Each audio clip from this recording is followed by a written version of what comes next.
that's what's good. All right, coach, another victory here today. Really, really hard for a game. First half looked good for you guys, be comfortable, but the second half kind of took a turn after the own goal. First of all, congratulations, and what's your thought on the victory today? Well, I think it was a well-deserved 3 points. We met the objective this afternoon by winning the game. After leading 2-0, and I think after the own goal, we let back the Dumbo team. They start to commit players forward. But I think we handled it well.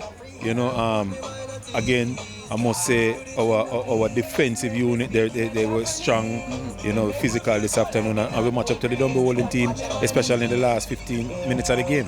Yeah, because Dumbo, at that point, Dumbo was applying a lot of pressure. So far, you guys have one of the best defensive units in the league. What is the biggest contributing factor? Is it individual players, or just the whole unit working together? Well, it's the whole unit, you know. It's a collective, you know. They work together. We train together. They understand each other, and that is why they play the way they play like this.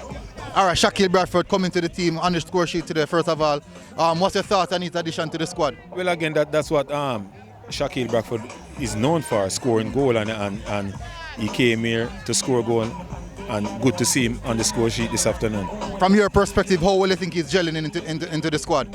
Well, again, it's early days. You can't really put a mark on that. You know, game by game, he's gonna improve. This is his second game. First one coming off the bench today. Start the game, score. So you just have to build from there. Mount Pleasant defending their title.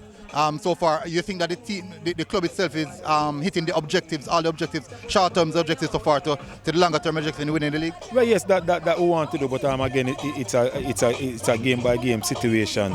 Again, we have set our objective on the first half of the season. Now we are into the second phase. You know, so it's the objective now change because we want to hit the first or second mark at the end of the season, at the end of the round, and then we take it from there. All right, coach, congratulations again, yeah? Bless up.